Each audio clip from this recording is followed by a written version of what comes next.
A TV Paranaíba e o Correio de Uberlândia apresentam Eleições 2012. Olá, bom dia. A TV Paranaíba, em parceria com o Jornal Correio de Uberlândia, dá sequência hoje à série de entrevistas com os candidatos a prefeito da cidade. O objetivo é levar até você, eleitor, as propostas de cada um deles e assim contribuir para a democracia. O entrevistado de hoje é o candidato a prefeito pelo PT, Gilmar Machado. Bom dia, candidato. Bom dia, Rick. Bom dia, César. É uma alegria poder estar participando desse debate. A ordem dos entrevistados foi definida por sorteio em que participaram representantes dos candidatos em julho deste ano. Lembramos que, conforme o acordo assinado, não serão aceitas ofensas pessoais contra os outros candidatos.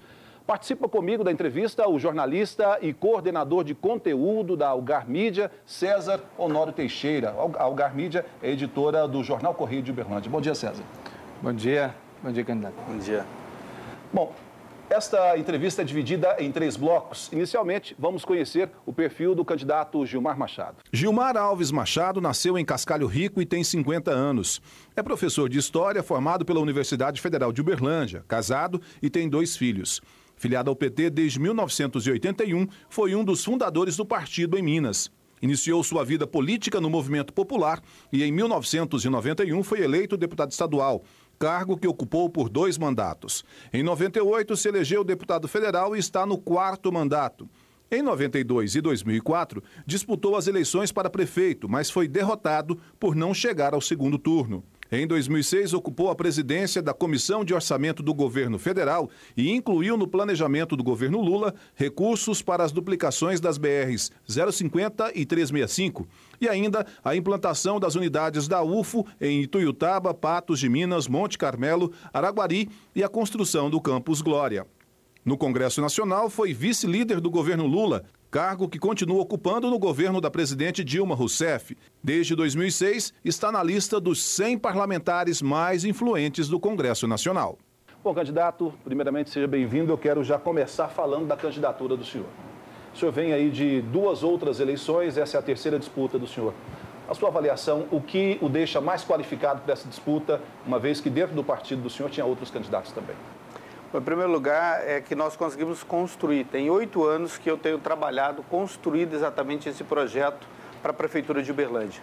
Andando na cidade como um todo, andando literalmente, né? Conversando em cada bairro, em cada entidade e conseguir a unificação do meu partido, que era para mim fundamental.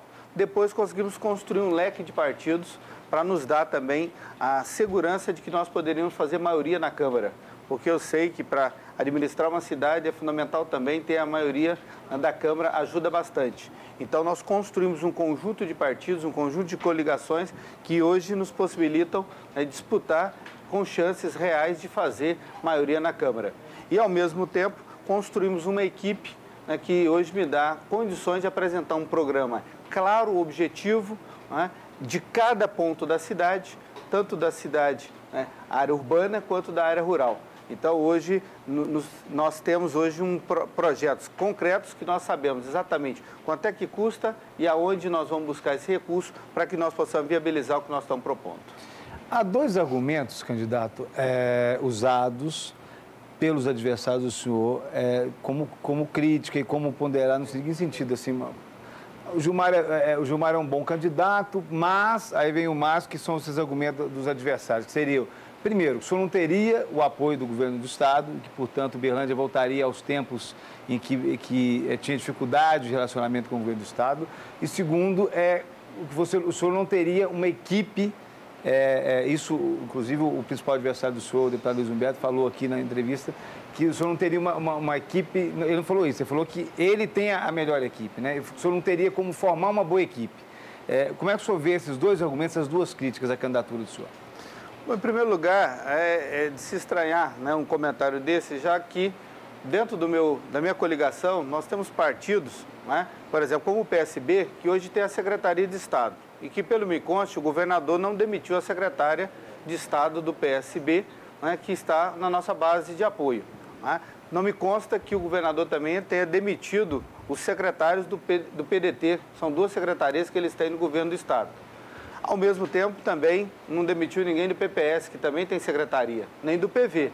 Então, esses partidos estão conosco. Se eles têm secretários, né? Nós temos, então, o diálogo.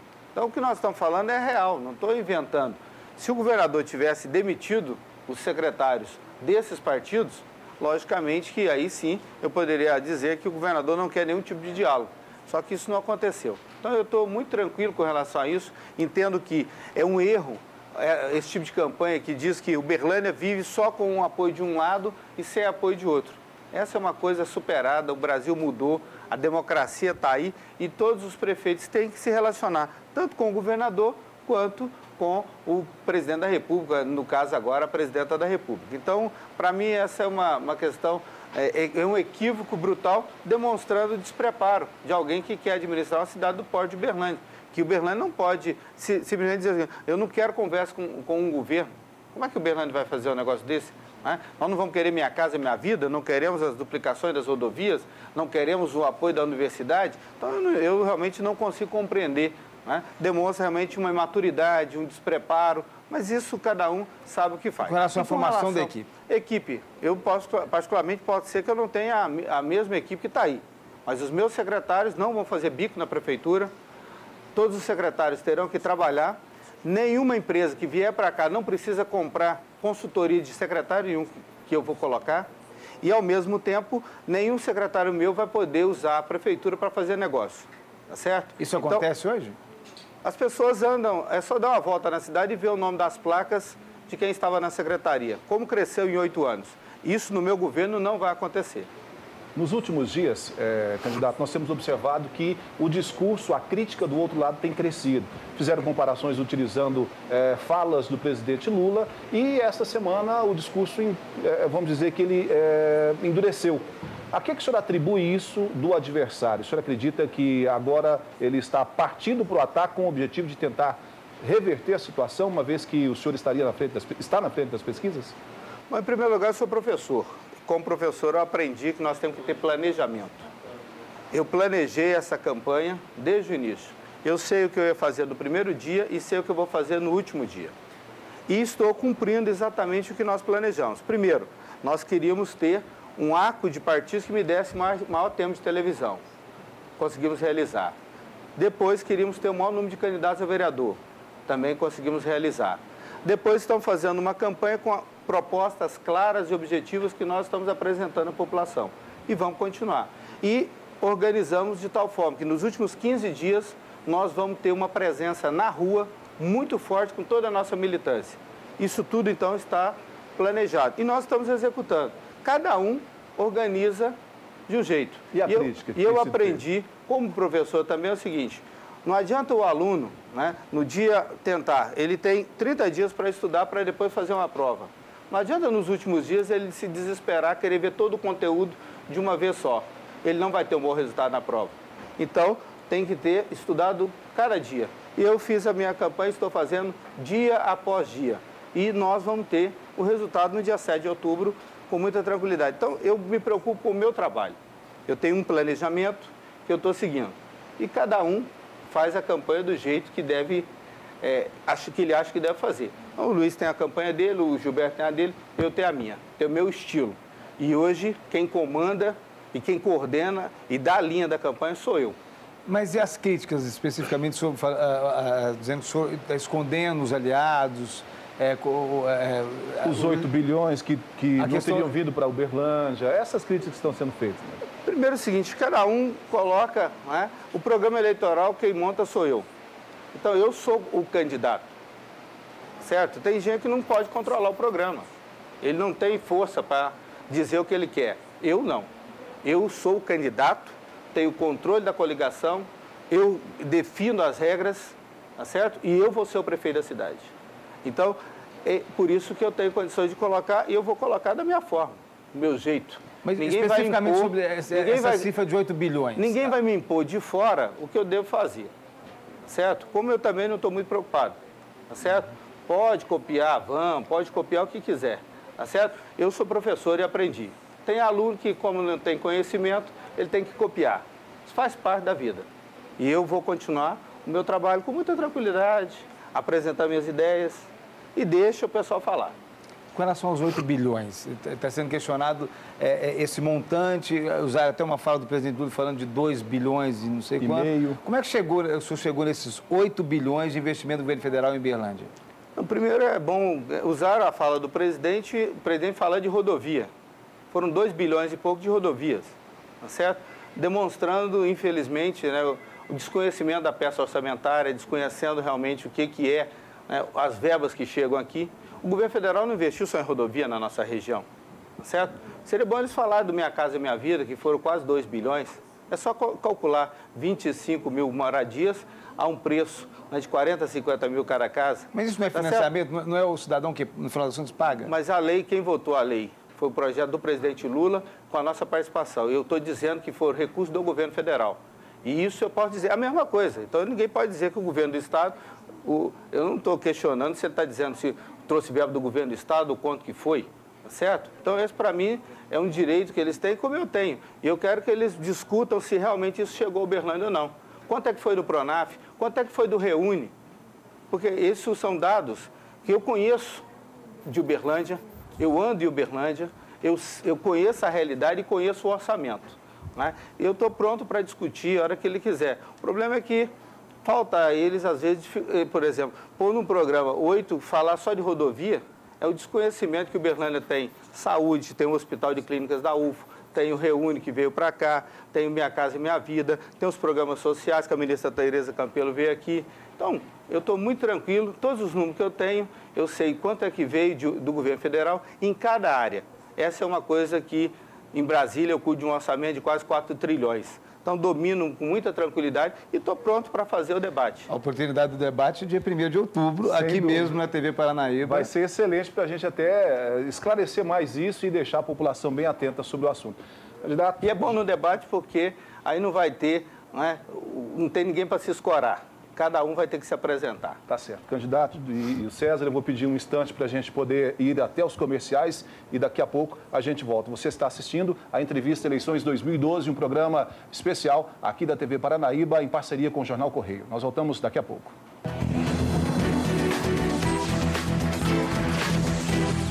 Em outubro. Porque você sabe muito bem que a velhice tem lá as suas vantagens, não sabe? Não tem jeito. A idade chega pra todo mundo. Eu tô aqui cuidando da osteoporose, né? E você, desobstruindo as artérias. Mas tem gente que prefere ignorar o passar do tempo. Sempre de olho nas garotas bonitas, né, meu? É o meu esporte preferido, Adamastor. E fingir que ele nem existe. Bendita medicina, né? Aquelas pílulazinhas são milagrosas. Cada um se vira como pode. E quem se diverte é você. Olha, não tira pedaço e faz um bem danado. De Gisele Joras, Balaco Baco. Estreia em outubro. A nova novela das 10. Dia de eleição, para mim, é um dia especial. Ainda mais depois que a Justiça Eleitoral deu condições para que as pessoas portadoras de necessidades especiais tivessem livre acesso à cabine de votação. O mais importante é não deixar de votar, porque a gente é tão cidadão quanto qualquer outro eleitor. Valorize o seu voto. Vote pela sua cidade. Vote limpo. No Domingo Espetacular, o Brasil acompanhou o drama dos gêmeos da pesada. Agora, os irmãos precisam de uma nova cirurgia. Será que eles vão conseguir? Neste domingo, logo após o programa do Gugu, no Domingo Espetacular.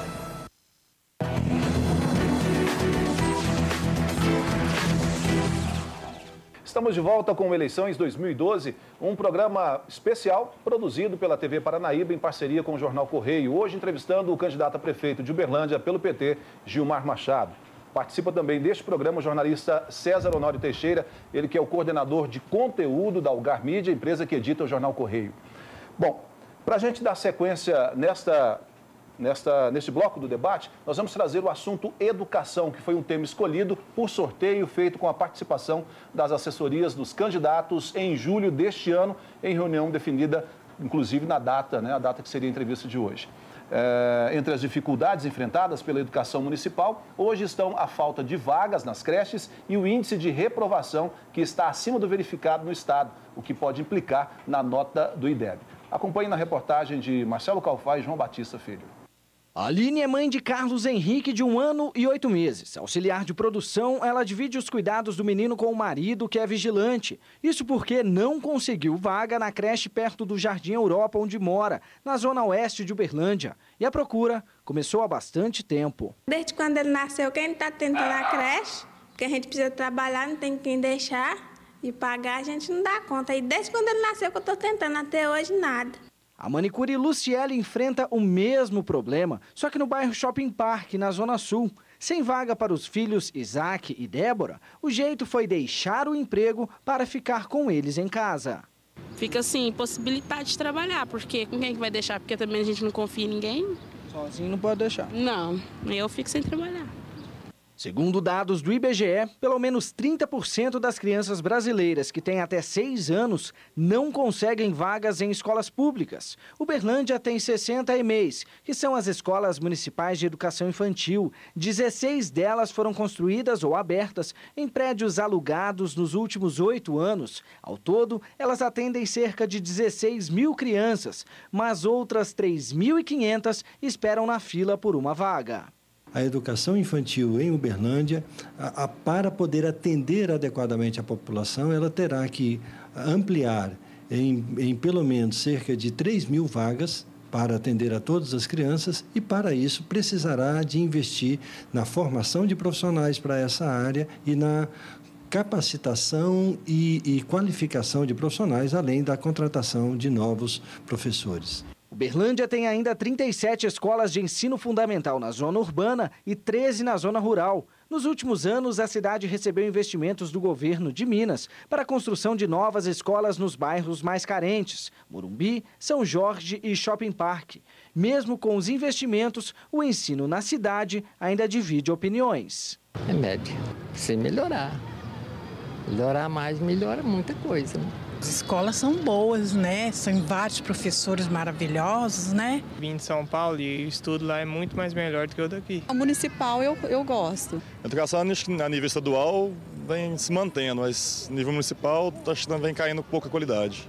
As notas do IDEB, Índice de Desenvolvimento da Educação Básica, melhoraram nos últimos anos, mas ficaram estabilizadas na última avaliação. Na medida em que houve uma estabilização, é sinal de que novos investimentos deixaram de serem feitos, ao mesmo tempo em que novas políticas deixaram de ser implementadas.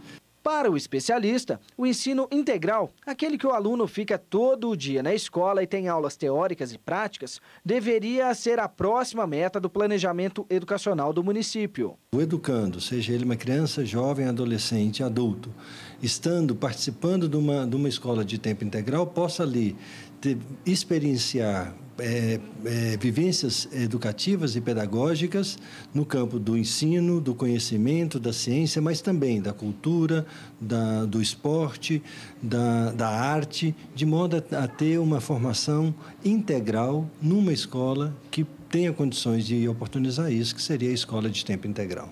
O novo prefeito de Uberlândia terá grandes desafios na educação, desde o déficit no ensino infantil, passando pela melhoria no ensino fundamental, sem esquecer ainda do plano de carreira para os professores, que cobram a aplicação do piso nacional da categoria, que hoje é de R$ 1.450, enquanto recebem aqui pouco mais de R$ 1.200. O orçamento previsto para 2013 pode não comportar tantos gastos. Bom, candidato, dessa reportagem que nós mostramos, pelo menos 3 fatores ficam evidentes. Mas vamos começar falando das EMEIs, as escolas infantis, que hoje, em princípio, pelo dado da prefeitura, são 3.500 crianças aguardando na fila, mas esse número pode ser bem maior. O que o senhor tem para resolver esse problema? É possível resolvê-lo no primeiro ano de um possível governo do senhor? Não, esse é um problema que não dá para se resolver num ano só, não é? Nós tivemos um governo, teve 8 anos, conseguiu construir 16 escolas, nós vamos ampliar, tá certo? Esse número. Só eu consegui liberar 6, para construção de 6. Uma foi inaugurada lá no Taiamã, outra no Jardim América está praticamente pronta e outra lá na região do Seringueira. Faltam 3 que ainda não saíram do papel e que eu vou tirar do papel e vou realizar.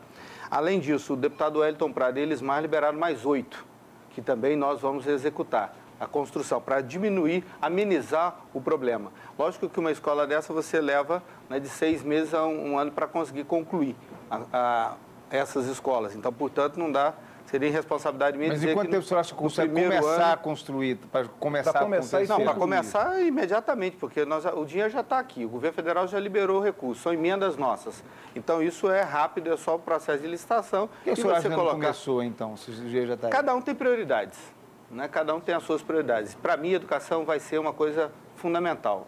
A questão número 1, para mim, é a educação. Primeiro, a construção de escola para as crianças de 0 a 3 anos, que realmente hoje é uma carência enorme.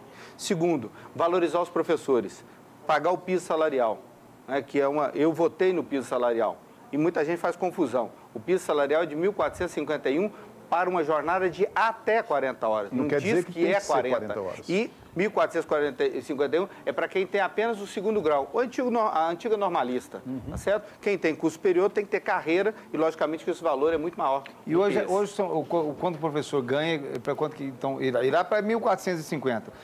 Não, para quem tem apenas a formação de nível de segundo grau.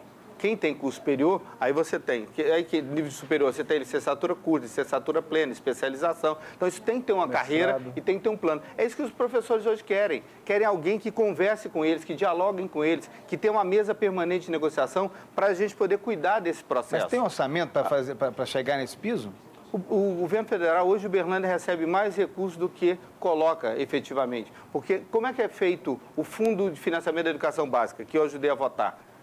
Nós, inclusive, no governo Lula, mudamos, porque antes do governo do PSDB, você só cuidava das crianças de 7 a 14 anos. No governo do presidente Lula, nós estendemos para toda a educação básica, desde a criança de 0 a 3 anos até o ensino técnico e tecnológico de nível médio. O senhor está dizendo, então, que o dinheiro para pagar esse salário já vem do governo federal? Faz parte do Fundeb. Isso, 60% do recurso do Fundeb tem que ser para pagamento de salário de professor. Isso é lei. Eu não estou não estou inventando e nem criando nada novo. Eu só vou aplicar a lei Uberlândia, que, lamentavelmente, hoje, isso não está sendo realmente colocado corretamente. Além disso, nós queremos uma escola, né, um novo conservatório municipal de música. Uberlândia só tem um conservatório estadual, a dona Cora começou com muita luta, né, e um conservatório estadual que hoje está saturado. O conservatório é excelente, mas ele hoje não comporta a demanda de músicos, de artistas que nós temos. O pessoal passa a noite na fila, às vezes, para fazer inscrição. Né? Nós precisamos ter um conservatório municipal, nós precisamos de uma nova biblioteca. Né? Uberlândia precisa realmente, para inclusive estimular, melhorar realmente as feiras de ciência, laboratórios para as nossas crianças, utilizar mais a informática, né, para os nossos jovens e a profissionalização. Nós precisamos hoje, urgentemente, se nós quisermos continuar gerando empregos e trazendo empresas, nós precisamos realmente de escolas técnicas e tecnológicas, de preparação dos nossos adolescentes, jovens de 14 a 16 anos, precisam hoje, urgentemente, de melhor formação. E nós precisamos investir fortemente nisso. O senhor pretende abrir escolas dessa formação? Nós vamos ampliar isso. Quantas a cidade precisaria? Nós hoje, nós temos que ver. Primeiro tem que chegar... E eu não faço nada... Mas isso seria municipal ou seria uma gestão junto ao governo federal? Uma parte municipal, outra parte de parceria. Hoje nós aproveitamos... Parceria com? Com o setor privado, com o terceiro setor. Nós temos hoje um espaço enorme para crescer, o Sistema S. Nós temos com as nossas universidades. Nós temos que aproveitar o potencial das incubadoras das universidades. Hoje há pouca parceria. Nada disso hoje é feito? O município tem que ser indutor desse processo. É isso que eu quero, tornar a educação um polo de atração, criar uma movimentação na cidade. Educação não pode ser entendida apenas como uma coisa que acontece dentro da sala de aula. Educação, para mim, está na escola, está na formação do cidadão, na cultura do cidadão, está na questão da saúde. Hoje, por exemplo, se faz pouca campanha de orientação das pessoas, por exemplo, a cuidar da saúde, da escovação dos dentes e tal. E muitas doenças vão ser causadas por falta de educação. Toda obra da prefeitura também terá que ter o quê? A visão da educação. O Código de Trânsito diz que nós temos que cuidar primeiro do pedestre, depois do ciclista, depois da moto e assim por diante. Aí você vai, faz um viaduto na João Naves, né, cruzando a Rondon, que não pode passar nem pedestre nem ciclista. O que a prefeitura está ensinando com isso? Que pedestre e ciclista não tem importância. Então, estas coisas no nosso governo não vai acontecer, porque nós entendemos que a educação, ela vai orientar. Uberlândia vai ser uma cidade educadora que vai orientar todas as outras ações. Vamos passar para um tema que o senhor tem abordado bastante no programa de TV do senhor. Escola de tempo integral. Quantas escolas são necessárias? O senhor já tem um levantamento disso? Como é que o senhor pretende fazer essa implantação? Tem professor suficiente? É preciso mais recursos? Consegue comportar o número hoje de prédios? Consegue comportar esses alunos o tempo todo na sala de aula e também nas atividades culturais? Veja bem, Henrique, há 10 anos atrás, eu votei o Plano Nacional de Educação, que nós dizíamos que nós íamos acabar com a creche, porque creche era assistência. Assistência você faz se você puder e quando der. Educação não, educação é direito. Aí nós acabamos com as creches e criamos as escolas de educação infantil. Uma mudança de conceito. Muita gente ria quando a gente dizia que nós iríamos colocar criança a partir de 6 meses de idade na escola. Né? Hoje ninguém mais discute, todos os pais querem, porque todo mundo entendeu que é uma mudança de concepção. E agora, no novo Plano Nacional de Educação, que nós acabamos de votar na Câmara, que já foi para o Senado e que eu também ajudei a votar, né? Articulei, inclusive, em nome do governo, a votação desse plano, nós temos como meta que 50% dos nossos jovens, nos próximos 10 anos, todos estejam em escolas de tempo integral. Então, quer dizer, nós vamos ampliar. Nós vamos começar nos bairros mais pobres de Uberlândia. Por quê? Quem mora no centro, quem já tem uma condição, ele, na verdade, já faz escola de tempo integral. Porque de manhã ou à tarde ele está na escola e no outro período ele tem aulas de uma língua, ele faz, né, um esporte, ele vai, né, no cinema, ele tem isso. Agora, quem está na periferia de pobres, eles não têm essa condição. Ele estuda um período e no outro período ele não tem opção. Então, você falou do planejamento de 10 anos. Eu não quero mais continuar, né, vendo os nossos crianças só como dar uma assistência para ele. Eu quero que ele tenha um direito de frequentar uma escola que durante o dia, né, ele vai estar lá o tempo todo com alimentação, tendo a aula regular que ele precisa e ele ainda faça teatro, música, esporte e aprenda uma profissão. Esse é um direito que os trabalhadores têm, dos seus filhos também terem a opção que quem já tem dinheiro já faz. Eu quero oferecer para ele. Lógico que nós vamos começar então nos bairros mais pobres, porque essa escola também, ela funciona durante o dia para as crianças e à noite ela serve para a comunidade, porque ela vai ter piscina, teatro, ginásio. Você vai a 100 quilômetros daqui em Uberaba, já tem 5 escolas. E onde essas escolas funcionam, nos bairros onde elas já foram implantadas, a violência caiu em 50% sem uma polícia a mais. O senhor falou do planejamento do senhor, 10 anos, 50%... Não é meu não, esse é do Brasil. Que é a meta, né?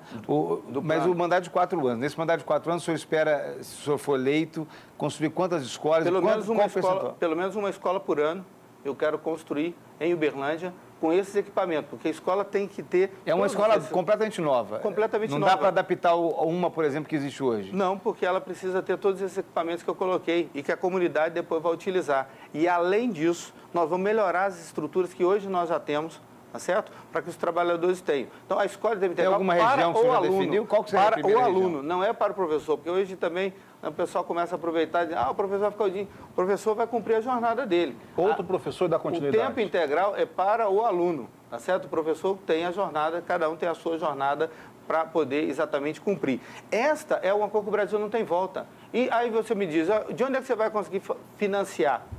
Todo mundo está vendo, o governo federal acabou de lançar o projeto. As cidades que fizeram opção pelas escolas de tempo integral terão, então, um reforço de recursos. Porque uma escola de tempo integral ela custa 20% a mais do que uma escola regular. Isso depende de gestão ou é uma consequência natural? Isso é lei? Entra com o pedido e o... É lei. O governo federal, inclusive, é só olhar as propagandas do governo federal. É só entrar no PAR, né, que é um programa que você tem que preencher junto ao Ministério da Educação, em que o município apresenta a sua rede, o que ele precisa, e o governo federal, então, repassa. Isso é uma opção. Eu vou ter a educação como prioridade. Deixa eu só colocar um ponto aqui que eu considero ser importante. O IDEB do ano passado, que é o mais recente que foi divulgado, mostrou que as séries iniciais de Uberlândia tiveram nota 5,5, que ficou abaixo da nota do Estado, que foi de 6,2, e a cada 100 alunos, 10 são reprovados, ou seja, 10% de reprovação. Quando nós passamos para as séries finais, a nota foi 4,6, que também ficou abaixo do Estado, e de cada 100 alunos, 19 foram reprovados, 19% de reprovação. Não, a escola pública de Uberlândia é boa, mas nós podemos melhorar. E é exatamente o que eu quero. Com a participação dos professores, reestruturar o CEMEP como um centro de formação, certo? Ao mesmo tempo, dar condições de diálogo, gestão democrática nas escolas. Né? A eleição direta continua? Claro. Eu acho que é um instrumento que eu, pessoalmente, sempre defendi Primeiro a pessoa faz uma prova para ver se ela está capacitada a disputar a eleição. Quer dizer que então vai ter um vestibularzinho antes? Não, assim. é uma prova que a pessoa tem que mostrar se ela tem capacidade de gestão, de liderança e tal, para ela poder disputar. Então não é simplesmente candidatar, então vai ter esse ajuste. Isso o Estado já faz. O Estado já faz isso. Primeiro a pessoa faz uma prova, ela tem que mostrar se ela tem condição e depois ela faz. E depois o CEMEP complementa a formação dela na gestão que ela precisa. Porque eu quero dar mais autonomia para as escolas, né? Que elas tenham mais recursos, para não ter que ficar toda hora pedindo coisa para a secretaria. E, ao mesmo tempo, eu quero tratar o aluno que estuda no Estado, ele é aluno de Uberlândia, eu não consigo entender. Diz que Uberlândia, o Estado é o grande parceiro. Mas, por exemplo, na merenda escolar, a rede estadual não pode, se eu vou lá comprar a merenda para o menino da rede municipal, eu não posso trazer no veículo para a rede estadual, tá certo? Agora, que parceria é essa?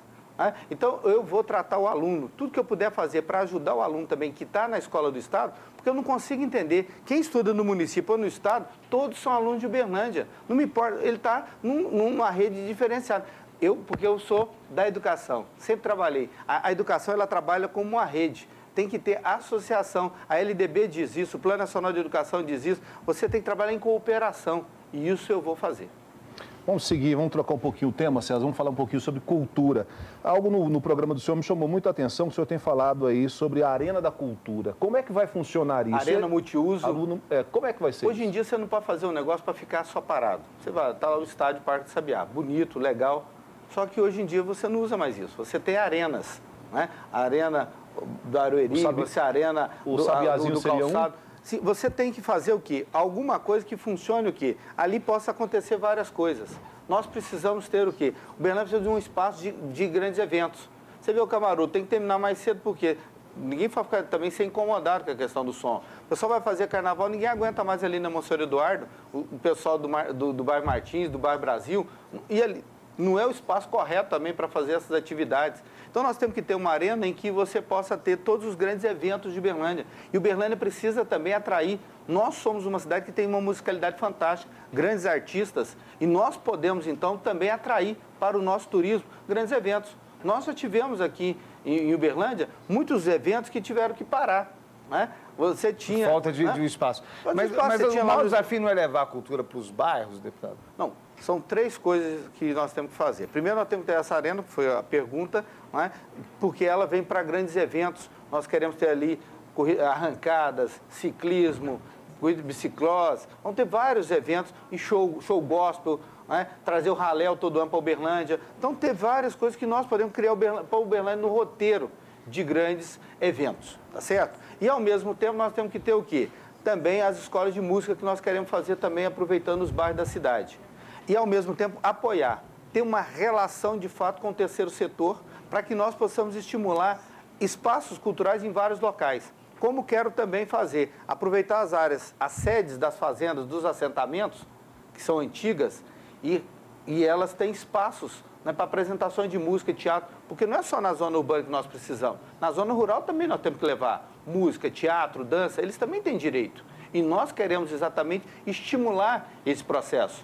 Queremos também, né, com a nova biblioteca, ter um espaço também para artistas plásticos, para pintores, que não tem hoje em Uberlândia um espaço exatamente para exposições. Uberlândia não tem um museu sacro. Conversei muito com a diocese, apesar de ser evangélico, eu acho que eu sou prefeito da cidade, tá certo? E Uberlândia hoje não tem um museu sacro. Várias cidades aqui em torno da gente, muito menores, têm. Deixa eu só fazer uma pergunta. É a mesma que eu queria, quer ver?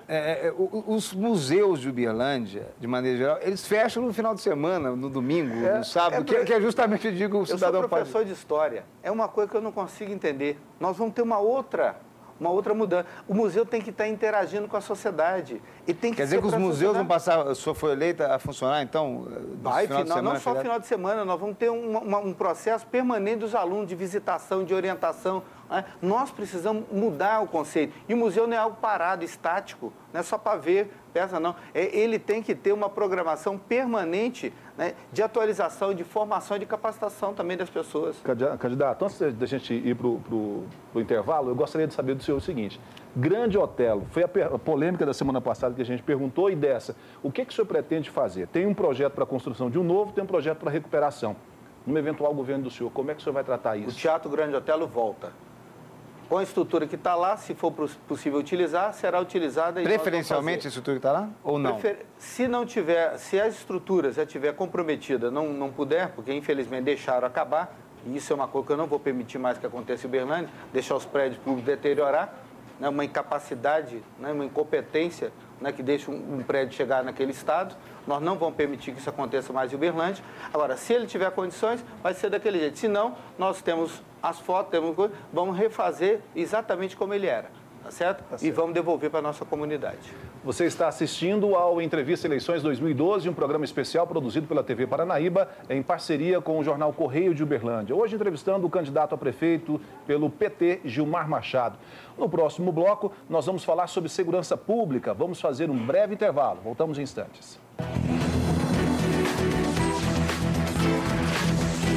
Em uma eleição, muitos candidatos tentam burlar as leis. É boca de urna, propaganda irregular e o pior de tudo, compra de votos.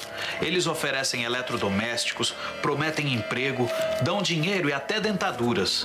Quem vende o seu voto, em vez de ganhar um bom dinheiro, vai ganhar um dinheiro sujo. E o que é pior, vai perder a chance de votar por um futuro melhor. Valorize o seu voto. Vote pela sua cidade. Vote limpo. Domingo é na Record. No início da tarde, a temperatura vai subir no Jogo da Afinidade. Vai rolar castigo. A atriz Flávia Viana e o modelo Fernando que o digam. Nossa. Tudo é possível com Ana Hickman. Logo após o Tudo é Possível, as seletivas continuam. Eu tenho certeza que eu vou passar. Quem serão as escolhidas para entrar na mansão de Ana Hickman? Top Model, o reality. Logo após Top Model. Dá licença. Gugu vai até a Bahia. É o Sonhar Mais um Sonho no projeto Nova Canaã. Programa do Gugu, ao vivo. Logo após o programa do Gugu, os Gêmeos da Pesada estão de volta. Será que eles vão conseguir uma nova cirurgia? Domingo Espetacular. Logo após o Domingo Espetacular, quem são os assaltantes, ladrões e traficantes que dizem ter deixado a vida do crime para trás? Repórter Record com Marcelo Rezende. O melhor domingo é aqui.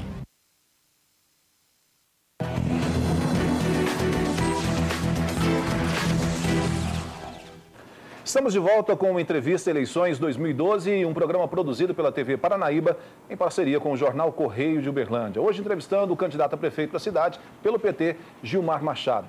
Participa conosco o jornalista César Honório Teixeira, que é o coordenador de conteúdo da Algar Mídia, empresa que edita o jornal Correio. Neste bloco, nós vamos falar sobre segurança pública. O tema foi escolhido por sorteio feito com a participação das assessorias dos candidatos em julho deste ano, em reunião que definiu a data das entrevistas. O número de mortes e envolvimento de jovens com o uso e o tráfico de drogas são preocupantes. Acompanhe na reportagem de Marcelo Calfá e João Batista Filho. Nos bairros de classe média alta, casas que são verdadeiras fortalezas vigiadas. Pelo menos eu que moro sozinha, eu não saio de casa, só de casa para o serviço, serviço para casa. O Uberlândia é difícil. Na periferia, quem não tem a mesma tecnologia se vira como pode para proteger a família e os bens. Perigoso, porque a gente vê na rua aí, né, você não pode confiar muito não, andar à noite, essas coisas assim, também é complicado. Se você não tiver cuidado, você é assaltada, você é roubada, você nem vê. Nos últimos anos, os investimentos do Estado no setor de segurança reduziram o número de furtos e roubos. Nos 5 primeiros meses de 2011, foram 62 roubos à residência. Este ano foram 54, uma queda de 13%. Os furtos no período pesquisado seguiram a mesma tendência, caíram de 1.720 casos em 2011 para 1.089 em 2012, redução de 37%. Mas quando o assunto é assassinatos, a situação é alarmante. Desde o início do ano em Uberlândia, a cada 42 horas, uma pessoa é assassinada. De 1º de janeiro a 12 de setembro deste ano, já foram registradas 146 mortes violentas. Se continuar no mesmo ritmo, 2012 vai superar os 189 assassinatos registrados durante todo o ano passado. Em 2011, Uberlândia registrou média de 31,5 assassinatos a cada 100 mil moradores. São Paulo, considerado uma das cidades mais violentas do Brasil, tinha média parecida em 2001, 33,15 assassinatos a cada 100 mil habitantes. Mas com planejamento e investimentos certos, no ano passado os números da capital paulista caíram para 11,71. Este tipo de crime está ligado ao uso de drogas, que é cada vez maior. A droga pode ser um gatilho, para algumas pessoas não, para outras sim. Né? Aí a gente já vai pensar na questão de personalidade, as fragilidades que essa pessoa carrega, para que quando ela faça um uso de droga, ela tenha situações que ela vai reagir de uma forma extrema, né? E de uma forma violenta, de uma forma, muitas vezes, que vai fazer muito mal para ela e para os outros também, claro. E a droga não escolhe classe social ou idade. Quando ela entra na vida do ser humano, as consequências são grandes. Foi o que aconteceu com o filho desta dona de casa, que prefere não mostrar o rosto. Ele se tornou usuário aos 16 anos e foi parar na cadeia. Furtava objetos dentro da própria casa. Hoje, aos 22 anos, a situação é crítica. A mãe disse que não tem mais forças para continuar. Meus nervos já não aguentam mais, sabe, de sofrimento. Não dou conta mais. Se não tiver um internato para ele, eu não vou dar conta. Eu já entreguei. E ele falou que só vai internar só se for de resgate, porque ele próprio, ele não vai. Eu não vou e eu não tenho condições. Nem de pagar uma clínica, eu não tenho condições. Dados da PM registram 128 casos de homicídio ou tentativa de assassinato com jovens de 12 a 24 anos, somente no primeiro semestre deste ano. No ano passado, foram 84. Alguns estudiosos têm atribuído esse aumento do jovem no envolvimento do mundo do crime, não só a questão das drogas, o uso, o tráfico, como principalmente o declínio do papel do pai nas relações familiares. Em razão das influências do meio, o filho às vezes se envolve na prática de atos infracionais, mas há uma tendência muito menor.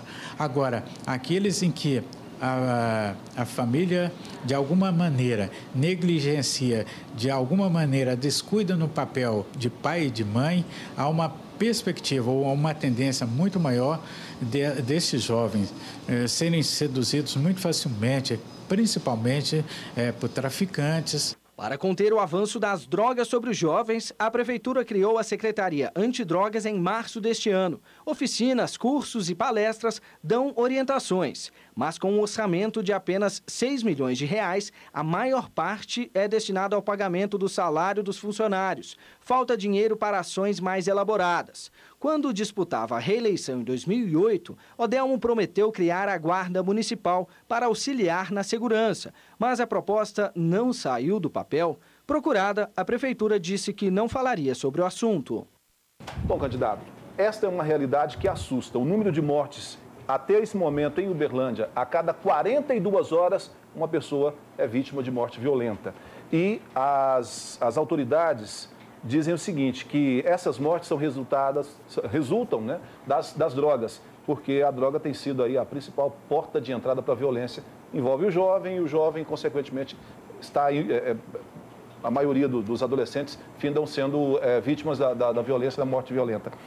Quero saber do senhor o seguinte, o que é que o senhor vai fazer focado na juventude para evitar que ela vá parar no mundo das drogas e, consequentemente, no crime? Não só a juventude, mas o que nós vamos fazer? Qual é o papel, o que o município pode fazer?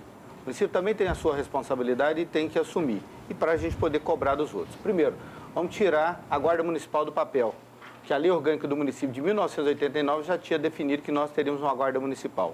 Nós vamos criar e vamos fazer ela funcionar. O gancho para não perder, a Guarda Municipal, qual seria o efetivo e o que ela exatamente faria? Primeiro nós vamos estruturar, porque como já tem os agentes patrimoniais e os agentes de trânsito e os agentes de transporte, eles vão se mantidos nas suas funções. E nós teremos a guarda para o patrimônio como é definido pela Constituição, para que eu possa buscar os recursos do Pronasc, para que eu possa ter. Em vez da polícia ficar vigiando a porta de escola, a polícia vai combater bandido. Então não vai ter guarda municipal transitando nas ruas? Não, ela tem. Se bem que praça é patrimônio público. Alguma praça, sim. Praças, escolas, eu quero começar por aí. E depois nós vamos estendendo, porque nós vamos ter que fazer uma transição. nada vai ser feito de primeiro, vira uma confusão. Não, eu sempre soube, como professor, você não faz nenhuma mudança no tumulto. Você sempre faz as mudanças na normalidade. Então, de primeiro, com calma, com tranquilidade, nós vamos começando a implementar o nosso jeito de administrar, de fazer e implantando os nossos projetos. E é isso que nós vamos fazer também com relação à guarda. Outra questão, nós temos que melhorar a iluminação pública e principalmente em praças é precária. Nós temos que refazer e vamos rever o sistema nosso, melhorar a iluminação. Por que o bandido mais gosta? Lugar escuro e matagal. Melhorar as limpezas, reorganizar nossas praças estão abandonadas, né? Nós vamos cuidar delas, criar a escola de tempo integral, já vamos criando esses espaços, criar as praças da juventude, os CUCAs que nós vamos implantar, centros, né, culturais de arte, que hoje já funcionam em vários centros, principalmente em Fortaleza, que nós vamos buscar a experiência, que nós vamos implantar em Uberlândia. Com isso, nós vamos criar novas opções para a nossa juventude. E com isso, nós vamos enfrentar, né, esse problema, né, e liberar a polícia para fazer o que ela tem que fazer. Criando uma clínica municipal para servir de referência para as nossas instituições religiosas, que hoje já fazem um excelente trabalho na recuperação dos dependentes, mas o município tem que ter uma orientação, né, científica e com profissionais para orientar os demais setores. Então, isso nós vamos fazer e, com isso, nós vamos ajudar a dar a nossa contribuição na questão da segurança. Bom, vamos falar um pouquinho sobre saúde, né, que é um assunto que é importante. Primeiro, o senhor tem enfatizado muito que o Hospital Municipal continuará atendendo, sendo focado no atendimento à população de Uberlândia. Por que o senhor está enfatizando tanto isso? Em primeiro lugar, porque nós temos hoje em Uberlândia, nós temos que reorganizar. Uberlândia preocupou muito com o hospital. Nós agora queremos ter uma visão de uma gestão, porque Uberlândia tem a gestão plena da saúde. Então, se nós temos a gestão plena, nós não podemos ficar culpando os outros.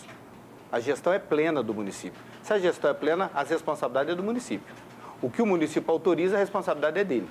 E nós vamos, então, ampliar o Programa de Saúde da Família. Uberlândia hoje é uma vergonha em relação aos demais municípios. De quantos para quantos PSFs? Nós vamos nos 4 anos de governo, nós vamos dobrar o número de programas. Quantos tem hoje, o senhor quer levar para quantos? O senhor fala em dobrar? Hoje tem perto de 43 equipes do Programa de Saúde da Família, Uberaba tem o dobro daqui. E Uberaba tem metade, quase a metade de Uberlândia. Então, nós temos que mais do que dobrar, nós vamos em 4 anos dobrar o número do Programa de Saúde da Família. O governo federal já liberou recursos para a construção de 9 UBS, Unidades Básicas de Saúde. Então, nós vamos fazer, porque elas precisam ter essa orientação. Nós vamos construir, né, em Uberlândia as UPAs, as unidades, né, de pronto atendimento 24 horas. Qual que é a diferença de um UAI para uma UPA? A UPA ela tem especialistas 24 horas atendendo, tá certo? E as UAIs hoje, ela funciona durante o período, chega de noite e ela praticamente tem um ou outro especialista. E a população fica igual louca, correndo de um lado para o outro, tentando achar um médico, tentando achar um especialista. E, por fim, nós vamos, então, implantar o SAMU. Porque eu não posso pôr o SAMU antes de eu construir as UPAs. Porque não adianta eu ter ambulância para não ter para onde levar as pessoas. E a UPA e o SAMU, ele não disputa com o bombeiro. É um equívoco as pessoas pensarem. Hoje, no Brasil, quase todas as grandes cidades brasileiras, a única cidade com mais de 500 mil habitantes que não tem SAMU é Uberlândia. O SAMU, ele vai ter, você atende, o bombeiro tem a sua área e o SAMU tem a sua área. Eu pergunto, quando a pessoa fica presa numa ferragem, num carro, quem que vai? O bombeiro. Agora, quando a pessoa tem um infarto, eu pergunto, você quer um bombeiro ou um médico? Mas isso vai ter uma central para Claro, mencionar? O SAMU é exatamente isso, é uma central de regulação. Quando a pessoa liga, já é uma pessoa da área de saúde que vai dar o atendimento, que vai dizer quem é que tem que ir, se é o bombeiro, se é uma ambulância mais completa, se é uma ambulância mais simples. Então, a saúde começa na ligação. Então, esse processo que nós estamos fazendo é estruturado, é organizado. Ninguém está dizendo que vai chegar lá e já vai fazer tudo. Eu tenho consciência quanto é que custa o que nós estamos falando e, ao mesmo tempo, o que nós vamos fazer. E vou trazer também o Brasil Sorridente para Uberlândia. Quantas pessoas hoje não conseguem rir? Deixa eu só aproveitar Porque tem vergonha. Aqui, e nós precisamos hoje de ter isso e já estamos atrasados em relação a isso. O senhor falou nas especialidades médicas para a UPA. Uberlândia hoje enfrenta uma grande dificuldade com a contratação de médicos. Esse rodízio que se faz nas UAIs hoje é porque não tem médico querendo trabalhar, prestar serviço para o município. Principalmente especialistas. Principalmente especialistas. Como é que o senhor pretende fazer resolver esse problema? Porque possivelmente resolvendo esse problema, diminui-se as filas nas UAIs hoje, que as pessoas esperam entre 5, 6, 7 horas. Como é que o senhor pretende atacar esse problema? Eu tenho dito, não só aqui, em todo lugar que eu vou, nós vamos acabar com o tratamento diferenciado dos contratos que a Prefeitura hoje tem. O SPDM, que dirige o hospital, tem um tipo de remuneração. A Fundação Sal da Terra tem outro tipo de remuneração. E a maçonaria tem uma pior remuneração. É lógico que não funciona um sistema desse, né? E aí um quer trabalhar no hospital, mas não quer trabalhar na UAI. Então, esse tipo de coisa nós temos que acabar. E como é que você vai acabar? Nós vamos padronizar, né? Nós vamos padronizar, porque não é correto. Qual a explicação para uma pessoa que está na UAI do São Jorge ou da UAI do Pampulha, que é do Sal da Terra, ter um tratamento diferente de quem mora na UAI do Rus, do Pampulha, do Tibere? O cidadão de Uberlândia é de duas parceiros? A situação é de duas classes, nós não podemos. Todo mundo é cidadão de Uberlândia. Nós não podemos tratar as pessoas do jeito que nós estamos tratando. Hoje dá desespero você ver a cidadão. Porque nem todo mundo, quando fica doente, não tem condição de ir para São Paulo fazer tratamento, não. A pessoa vive aqui, ela tem que ser atendida na UAI, é na UBS. Então, essa questão, nós vamos o quê? Nós vamos cuidar. Eu sei que esse dia 1º de janeiro eu vou assumir pessoalmente, junto com o secretário ou a secretária de saúde, esta função de diminuir o sofrimento das pessoas. Porque na hora que a pessoa está doente, ela precisa de apoio. E na saúde não vai ter mais improviso em Uberlândia. Leito de internação. Uberlândia ainda tem uma carência muito grande. O Hospital de Clínicas está fazendo uma ampliação, vai melhorar, mas ainda nós vamos precisar de cerca de 500 leitos de internação. Para falar por baixo, o número da Organização Mundial de Saúde é muito maior, e pelo menos mais 50 ou talvez 60 UTIs. Como é que o senhor pretende trabalhar essa questão? As UPAs, eu queria até complementar no seguinte sentido. O senhor falou que a Prefeitura precisa parar de reclamar e assumir que era que é a gestora e, portanto, que é responsável. É só ver o contrato. Mas o senhor não admite que o governo federal tem feito pouco pela saúde de Uberlândia? Não, porque no sentido de credenciar mais leitos, ter um maior investimento? Sim, mas para credenciar mais leitos eu tenho que ter local para pôr os leitos. Então, você está falando de construção. O governo federal já liberou recursos para construir 3 UPAs. Por que elas não estão prontas até agora? O governo federal já liberou recursos para construir 9 UBS. Por que continua no papel? Então, qual é a atenção? O governo federal já está pronto para poder mandar mais recursos para os programas de saúde da família. Por que não há mais equipe? Então, esse tipo de questão que não adianta ficar culpando. Uberlândia é gestão plena. Quem tem gestão plena é que tem o controle do processo. Ele é que determina o que quer e como quer. Então, essas são questões que nós vamos fazer. Por isso que eu quero o Hospital Municipal aumentando o número de leitos, aumentando o número de atendimentos. O senhor pensa em manter os parceiros que estão hoje? Sal da Terra, Fundação SPDM. E SPDM? Primeiro, quero criar uma empresa para gerir as novas UPAs que vão ser construídas. Dentro da Secretaria de Saúde? O mesmo modelo que o governo federal criou a empresa pública para administrar os hospitais. Não acaba não aumentando os custos, no final das contas? Não. Ela inclusive, vai melhorar. Agora, eu quero refazer, já falei com todas as instituições, me interessa continuar a conversar com o Sal da Terra, com a maçonaria, com a SPDM ou com outras instituições que queiram, mas os contratos serão iguais. E todo mundo vai ter transparência nos contratos. Essa é uma coisa que a Prefeitura vai ter. Não só nesses contratos, mas nós vamos ter transparência em todas as áreas. Por exemplo, na habitação. O povo hoje não tem controle da lista dos inscritos, quem se inscreve, qual é o tempo e tal. Você vai tornar essa lista pública? Vou torná-la pública, todo mundo vai acompanhar em tempo real, ninguém mais vai ter que ir pedir favor para o secretário na sala dele para poder liberar a casa. A partir de agora vai ser com critérios claros, transparentes. O Uberlândia vai ter uma outra gestão. O senhor está dizendo que tem gente que vai lá pedir favor para o secretário. Existe isso? O senhor tem informação sobre isso? Que a gente tem que ir lá no secretário para poder pedir, não participa da lista? A maior parte das pessoas é só consultar hoje a população. A reclamação é generalizada. Por que a Prefeitura até hoje não liberou, publicizou a lista? Qual é o critério e como é que as pessoas são selecionadas? O senhor está achando, mas o senhor acha que tem gente cortando a fila? Oi? O senhor acha que hoje existe gente que corta a fila por questão política? Quando não há transparência, tudo pode acontecer. Entendi. Quando tem transparência, essas coisas não acontecem. A questão do transporte, o nosso tempo já está meio apertado. Quais são as principais prioridades do senhor, assim, as de imediato, inclusive, relacionadas à questão do transporte? Nós já conseguimos 61 milhões que nós já vamos saber agora as empresas que vão fazer, né, a trincheira do Itaiamã Luizotti, o elevado que vai ligar, tirar o trânsito urbano rodoviário na Praça Oswaldo Oliveira, vamos refazer os viadutos da Calu, vamos fazer a passagem do Bairro Brasil para o Martelena, vamos fazer a passagem abrindo Afonso Pena e Amazonas para ter a passagem, né, do Bairro Brasil para o Marama, melhorando o trânsito. Ao mesmo tempo, Uberlândia já foi selecionado, o governo federal vai liberar os recursos para os 4 corredores de ônibus, os 4 terminais e 5 corredores de ônibus, né? Então, isso nós vamos estar fazendo, porque nós vamos agilizar. Por que isso não foi liberado ainda pelo BNDES? Inclusive, é uma reclamação recorrente do atual prefeito e do candidato dele também. Se são muito eficientes e competentes, né? Se tem tanto trânsito, o governo federal, né, não tem importância nenhuma, porque o Estado não liberou o recurso para a Uberlândia fazer. Né? Se o Estado realmente é o grande parceiro, tem os recursos, é quem ajuda o Uberlândia, por que o Estado não ajudou o Uberlândia nisso? Eu tenho trânsito e vou realmente garantir que os recursos vão chegar, e a presidente Dilma já nos garantiu isso, e nós vamos realmente tirar do papel essas promessas. O programa de TV do senhor trouxe, nos últimos dias, o VLT, que é o Veículo Leve sobre Trilhos, né? No programa lá não ficou bem claro, essa linha vai atender são linhas que vão atender toda a cidade ou, num primeiro momento, centro e a cidade universitária, que é o Campus do Glória? A ideia, primeiro, nós estamos começando um estudo, se esse transporte é viável ou não.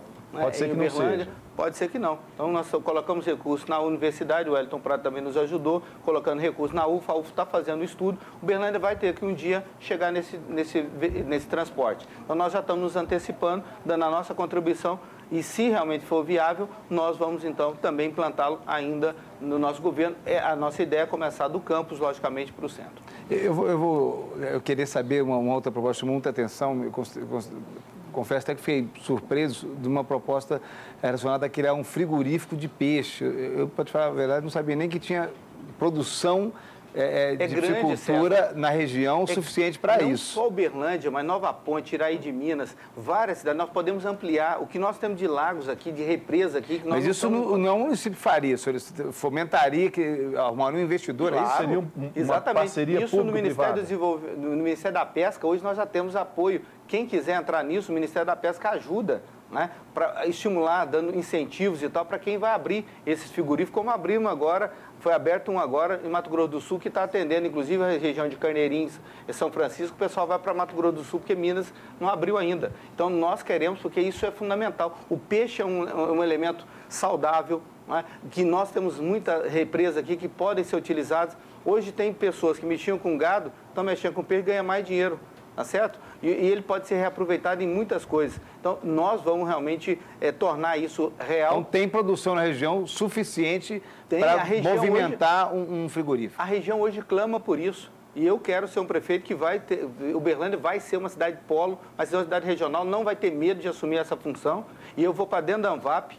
Já falei com os prefeitos da região, quem está disputando, quem é candidato à reeleição. Você vai se dispor até ser presidente da ANVAP? Deve ter muitos anos que o Uberlândia não tem um prefeito. Se eu, por exemplo, não tenho... Se me colocar, se não colocar também, eu vou ser parceiro. O município vai colocar todo o seu departamento de engenharia, vão criar uma agência aqui de desenvolvimento para nós podermos ajudar a região, fazer projetos conjuntos, porque o Uberlândia precisa crescer, mas a região crescendo não inviabiliza o desenvolvimento de Uberlândia, muito pelo contrário, nós vamos ter um crescimento mais estruturado, organizado. Foi por isso que eu lutei para levar a UFA para Ituiutaba, para Monte Carmelo, para Patos. O que prejudicou Uberlândia? Nada. Ituiutaba ganhou, está crescendo, está desenvolvendo e trouxe recursos. Eu coloquei recursos para fazer 4 hospitais regionais. Né? Em Ituiutaba, Monte Carmelo, Patrocínio e Araguari. Por quê? Nós precisamos descentralizar para desafogar e aqui nós temos condições de atender melhor. Então, Uberlândia hoje vai assumir o seu papel e o prefeito de Uberlândia vai ser parceiro da região a partir de 1º de janeiro de 2013. Tá certo. Olha, o assunto é muito bom. Nós sempre imaginamos que 1 hora dá para falar de tudo, mas ainda vai ficar muita coisa que o senhor vai ter oportunidade de expor durante o debate. Candidato, muito obrigado pela participação. O senhor tem 30 segundos para fazer as considerações finais do senhor. A gente pode até estender a 1 minuto, mas não pode passar disso.